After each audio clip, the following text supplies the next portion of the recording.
બધાને અગ્નિ જ બનાવી દે કે બજાશો. એટલે અમારા સૌરાષ્ટ્રના એક વૈષ્ણવ, તો એની ઉંમર કંઈક 15-20 વર્ષની હશે અને કોઈક મહારાજશ્રી પધાર્યા હશે. હવે એ બિચારાને તરસ લાગીને કંઈક મહારાજશ્રી સામે પાણી વાણી પી લીધું હશે. એવો ખખડાઈ નાખ્યો. એને લાગ્યું એને કોઈ બહુ મોટો ગુનો કરી નાખ્યો. અને પછી તો 15-20 વર્ષની ઉંમર એટલે સબકોન્શિયસમાં ભરાઈ ગયું કે આ બધાથી દૂર રહેવું, પડવું જ નહીં વલ્લભકુળમાં. 50 વર્ષની ઉંમર થઈ ત્યાં સુધી કોઈ વલ્લભકુળ પાસે ભટક્યા જ નહીં. જ્યાં વલ્લભકુળ નામ પડવું જ નહીં. આ બધાને પાણી ના પીવા, જાઓ બાપા જાઓ, પડવું. ક્યાંક પછી ભગવદ ઈચ્છાથી 50-52 વર્ષની ઉંમર હશે અને પછી મારી ત્યાં એક કથા હતી, એમાં આવ્યા. પછી એમના ઘરે પધરામણી થઈ, વાતચીત થઈ, મેળાપ થયો. પછી એમને થયું કે ના, હું જેવું માનતો તો એવું નથી, મારી એક ગેરસમજ હતી અને બધાને એક લાકડીએ પાછા હાંકવાય ના જોઈએ. અને પછી એમનામાં ભાવ જાગ્યો અને આજે પુષ્ટિ પ્રચાર સેવામાં એટલા સંનિષ્ઠતાથી જોડાયેલા છે. પણ આ રીતે લોકો ડિટેચ થઈ જાય, ગભરાઈ જાય છે, દૂર થઈ જાય છે, અડકાઈ ગયા, અબડાઈ ગયા, આ થઈ ગયું, તે થઈ ગયું. પ્રેઝન્ટેશનમાં તકલીફ છે. એટલે પેલા પેપરમાં છાપી નાખ્યું, પુષ્ટિ માર્ગની હવેલીમાં પાણી પીવું પાપ. પછી મારે હવેલીમાં જવાનું થયું 2 મહિના પછી. એટલે મને કાર્યકર્તાઓએ કહી રાખેલું કે જે આ પત્રકાર છે એ આપને થોડાક આવીને પ્રશ્નો પૂછશે, એટલે આપ તૈયાર રહેજો. એટલે પછી આવ્યા. એટલે મને એને પૂછ્યું કે આપણી હવેલીમાં પાણી ન પીવાય? આપણો ભગવાન એટલો નિષ્ઠુર કે કોઈ તરસ લાગ્યો બિચારો પાણી પીતો હોય એ એને ન ગમે? એવું ચાલે? ત્યારે મેં જવાબ આપ્યો. મેં કીધું નિશ્ચિત કોઈ ઇમરજન્સી આવી ગઈ હોય, ડિહાઇડ્રેશન થઈ ગયું હોય, ચક્કર વક્કર આવી ગયા હોય અને ન છૂટકે અગર પાણી પીવું જ પડતું હોય અને પીએ તો ચોક્કસ એમાં કોઈ બાધ્ય નથી. કારણ કે આપણે ત્યાં સિદ્ધાંત છે, આપતકાલે મર્યાદા નાસ્તી. ઘરમાં આગ લાગી હોય ને પછી પેલો મરજાદી એમ વિચાર કરે, અપરસ કરી નાઉં, પછી ઠાકોરજીની ઝાંપી કરું, પછી બહાર નીકળ્યું. ભલા માણસ, આગ લાગી છે, દોડ, અપરસમાં છે કે નહીં, ઝાંપી લે ને ભાગ. આપતકાળમાં મર્યાદા હોતી નથી. પતિકો શુદ્રવત આચરે. કોઈક વાર યાત્રાના અંદર પણ અમુક વસ્તુઓનું પાલન આપણે ત્યાં થતું નથી. પથિક એ શુદ્રના જેમ આચરણ કરે તો એને દોષ લાગતો નથી. ઘરે આવીને બધી શુદ્ધિ ને અશુદ્ધિનો પ્રકાર ચાલુ થાય છે. યાત્રાના અંદર શુદ્ધિ અશુદ્ધિના પ્રકારને બહુ વિશેષ મહત્વ આપવામાં નથી આવતું.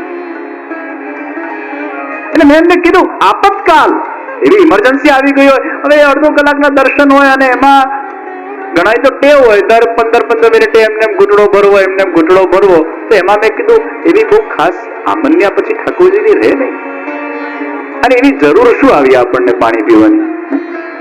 અને જો આવી છૂટ આપશું તો પછી બધા બાટલીઓ લઈને આવશે, પછી તો કોઈ ચા લઈને આવશે કે છે ભગવાન કે સાથ આજ મંગલા में चाय पे चर्चा. આમે ચાય પર ચર્ચાઓ ઘણી થાય છે. આ લોકો તો આંગળી આપું પોછું પકડે. એ તો ચા લઈને આવશે, પછી પેપ્સી લઈને આવશે, પોપકોર્ન લઈને આવશે. પિક્ચર જોતો તો પોપકોર્ન ખાય છે. આ ભગવાનના દર્શન, આને દર્શને ત્યાં નાસ્તો થઈ જાય. તો કોઈ મર્યાદા જ નહીં રહે. કંઈક તો પ્રોટોકોલ હોય. દુનિયાના દરેક ઠેકાણે આપણે બધા જ પ્રોટોકોલ્સને ફોલો કરતા હોઈએ છીએ. અરે લગ્નોના અંદર કેટલું બધું તમે ફોલો કરો છો. 7 દાડાના મોટા મોટા લગ્નો લોકો રાખે, એમાંય પાછું ડ્રેસ કોડ હોય. લાલમાં જવાનું, લીલામાં જવાનું, ટ્રેડિશનલમાં જવાનું, વેસ્ટર્નમાં જવાનું, આવું જવાનું. કેવા ફોલો કરો છો આંખ મીચીને? નહીં, આજે તો આપણે ટ્રેડિશનલ પહેરવાનું છે, આજે આપણે આ પહેરવાનું. બધા લો ફોલો કરીએ છીએ. જો આ બધી મર્યાદાઓ રાખશું જ નહીં અને એ છૂટછાટમાં પછી એટલી છૂટછાટ થઈ જશે કે આખી વ્યવસ્થાઓ બગડવા લાગશે. પછી એના મગજમાં વાત ઉતરી, ના વાત સાચી છે, કે આવી જો એક છૂટ આપશું તો પછી બીજી છૂટ આવશે, ત્રીજી છૂટ આવશે, ચોથી છૂટ આવશે. આપતકાલે મર્યાદા નાસ્તી. તો ભાગ્ય કથા શ્રવણ કરતા કે કથા કરતા કોઈને खूब तरस लगती है. एक बार हम तल्लीन हो गए यानी उससे पर हो गए. આ ભોળા પટેલ ગાયોની સેવા કરતા કરતા એવા તલ્લીન થઈ ગયા. બે ત્રણ દિવસથી સેવામાં એવા રચ્યા પચ્યા રે, ખૂબ તરસથી પર થઈ ગયા. એકવાર તો ભગવાન પધાર્યા અને ભગવાને એને લાડુ પ્રદાન કર્યો કે ભાઈ તું કંઈક ખા, આ મારો પ્રસાદી લાડુ તને આપું છું, ને તો તારું અહીંયા જ મૃત્યુ થઈ જશે. અને ભગવાનની પ્રસાદી એને ગ્રહણ કરી. પછી તો ગાયોની સેવા ખૂબ ભાવથી કરતા. શ્રીનાથજીનો એક દ્વારપાળ, એનું નામ રૂપો પોળ્યો, એટલો બેસુરો, એટલો બેસુરો, એટલો બેસુરો, ખૂબ બેસુરું ગાય.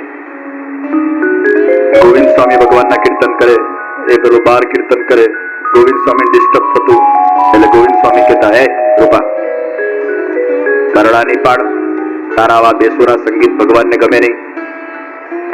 બિચારો ચૂપ થઈ ગયો.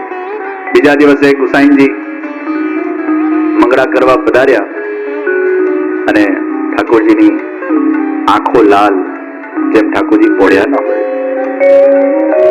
પ્રભુને પૂછવામાં આવ્યું, આપ પોળ્યા નથી? ઠાકોરજી આજ્ઞા કરી કે પેલા રૂપા પોળિયાને કહેજો કીર્તન ગાય અને ગોવિંદ સ્વામીને સમજાવજો કે એને કીર્તન કરતા ન રોકે, કારણ કે એ કીર્તન ગાય છે તો મને ઊંઘ આવે છે. એ ભલે બેસુરો છે, સુર મને ગમે છે. તો ગુસાઈજીએ પછી રૂપા પોળિયાને કીર્તનિયા બનાવી દીધા. એ દ્વારપાળ હતો, દ્વારપાળની જગ્યા ખાલી પડી એટલે ગાયોની સેવા કરવા વાળા પેલા ભોળા પટેલ એને દ્વારપાળ બનાવી દીધા. અને પછી એક દિવસ એ દ્વારપાળ બનેલા હતા. અડધી રાત્રે ભગવાન રાસ કરવા માટે પધારી રહ્યા છે. અનેક ગોપીજનો સાથે ઠાકોરજી રાસ કરવા પધાર્યા. ભોળા પટેલે ભગવાનને રોક્યા, પણ ભગવાને એવો સ્પર્શ કર્યો ભોળા પટેલને કે સ્પર્શથી સ્પર્શાન્વિત થઈને દ્વાર ખોલી દીધા અને પોતે પણ ભગવાનના પાછળ પાછળ ગયો. એને